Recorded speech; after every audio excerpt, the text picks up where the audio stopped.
was a very different place. In the late 4th century, the Roman Empire, once a beacon of power and prosperity, was crumbling. Amidst this turmoil, a boy named Maewyn Succat was born into a privileged family in Roman Britain. We know him better as Saint Patrick. His father, Calpurnius, held a high rank as a deacon and landowner. Young Patrick's life was comfortable, surrounded by the beauty of the British countryside. Little did Patrick know that his life of comfort would be short-lived. At the tender age of 16, raiders from Ireland attacked his family's estate. The raiders, driven by desperation and greed, seized young Patrick and other captives. They were dragged onto ships, their cries swallowed by the crashing waves of the Irish Sea. Patrick's world was forever changed as he was sold into slavery in a strange land. Gone were the rolling hills of his childhood. In their place were the rugged mountains and windswept plains of Ireland. Patrick, the son of a deacon, was now a slave, forced to tend sheep for a chieftain named Milchu. Ireland was a land shrouded in ancient traditions and beliefs. The people worshipped a pantheon of gods and goddesses, their lives intertwined with the rhythms of nature. The druids, powerful priests and keepers of ancient wisdom, held sway over the people. They practiced magic and communed with the spirits of the land. It was into this world so different from his own that Patrick was thrust. For 6 long years, Patrick endured the hardships of slavery. He toiled in the fields, tending sheep in all weather. The cold winds chilled him to the bone, and the loneliness gnawed at his spirit. He was far from his family and his home, a stranger in a strange land. Yet it was in the depths of his despair that Patrick found solace in his faith.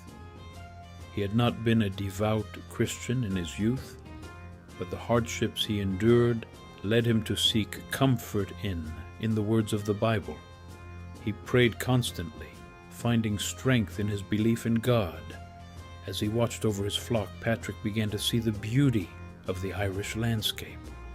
He felt a growing connection to the land and its people. He learned their language, their customs, and their beliefs, and in his heart, a seed of hope began to grow. The Irish people, though steeped in their ancient ways, were not without their own sense of spirituality. They believed in the power of nature and the spirits that inhabited the land. They saw the divine in the sun, the moon, and the stars. Patrick, with his growing understanding of their culture, realized that their beliefs were not so different from his own. He saw in their reverence for nature a reflection of God's creation. He saw in their stories and legends echoes of the Bible. And he believed that he could bridge the gap between their ancient ways and the teachings of Christianity. One night, as Patrick slept, he had a vivid dream. In his dream, he saw a man approaching him carrying a letter. The letter was titled, "The Voice of the Irish," and as Patrick read it, he felt a profound sense of calling. He believed that God was calling him to return to Ireland, not as a slave, but as a missionary, to bring the light of Christianity to the Irish people.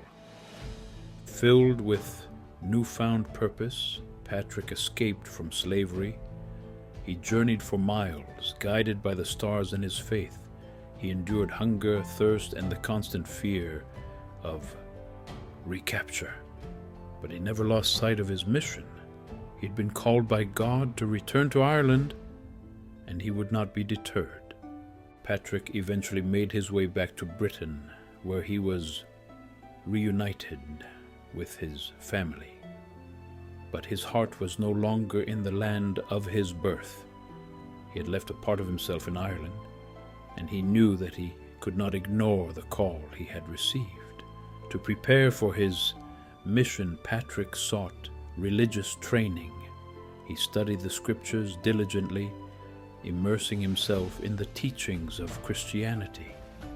He learned about the lives of the saints and the history of the church, and he prayed for guidance and strength. Years later, after much study and preparation, Patrick was ordained as a bishop. He was now ready to fulfill his destiny and return to Ireland as a missionary. Patrick's return to Ireland was not without its challenges.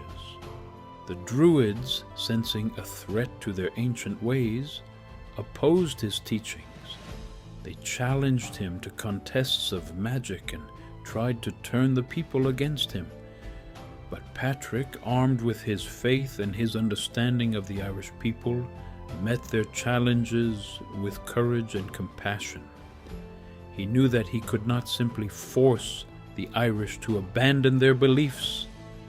Instead, he sought to find common ground, to show them how Christianity could coexist with their love of nature and their reverence for the spirits of the land. He used the shamrock, a plant sacred to the druids, to explain the Holy Trinity. He incorporated elements of their festivals and celebrations into Christian holidays, and he treated the Irish people with respect, listening to their stories and learning from their traditions. The story of Patrick and the shamrock is one of the most enduring legends associated with the saint. It is said that he used the three-leafed clover to explain the concept of the Holy Trinity, Father, Son, and Holy Spirit. To the Irish people, the shamrock, with its three leaves united on a single stem, provided a simple yet powerful analogy that resonated with the Irish, who were accustomed to seeing the divine in nature. This integration of existing cultural symbols into his teachings is a testament to Patrick's wisdom and sensitivity. He understood that true conversion came not from erasing the old, but from building upon it, finding connections that resonated with the people's existing beliefs and traditions. Patrick's mission was not without its perils. He faced opposition from those who clung to the old ways, those who saw his teachings as a threat to their power. Legends tell of Patrick confronting fierce druids in epic battles of faith, his prayers countering their magic. While these stories may be embellished over time, they reflect the very real challenges Patrick faced in spreading the Christian message. In my book, The Druid's Isle, also published as The Holy Man's War, a historical fantasy, I explore these legendary confrontations, weaving tales of Patrick's bravery and the miraculous victories attributed to him. Whether battling mythical beasts or facing down angry deities, Patrick's faith never wavered. These stories, passed down through generations, highlight the challenges and triumphs of bringing a new faith to a land steeped in ancient traditions. Through his perseverance and compassion, Patrick gradually gained the trust and respect of the Irish people. He converted thousands to Christianity, established monasteries and churches, and ordained priests to carry on his work. He is credited with playing a pivotal role in the Christianization of Ireland, laying the foundation for the island nation to become a center of learning and faith in the centuries that followed. But Patrick's impact extends far beyond the purely religious. He's seen as a symbol of Irish identity, a unifier who helped to bridge cultural divides. His story is a testament to the power of faith, perseverance, and the belief in a better tomorrow. Today, St. Patrick is celebrated not only in Ireland but throughout the world. His feast day, March 17th, is a time for people of Irish descent and those who admire his story to come together in a spirit of joy and fellowship. The wearing of the green, the shamrock, and the parades are all part of a rich tapestry of tradition that honors the legacy of the man who brought Christ Christianity to the Emerald Isle. St. Patrick's story is an inspiration to us all. It reminds us that even in the darkest of times, faith and hope can guide us. It teaches us the importance of understanding and respecting other cultures, and it shows us that one person armed with faith and compassion can truly make a difference in the world.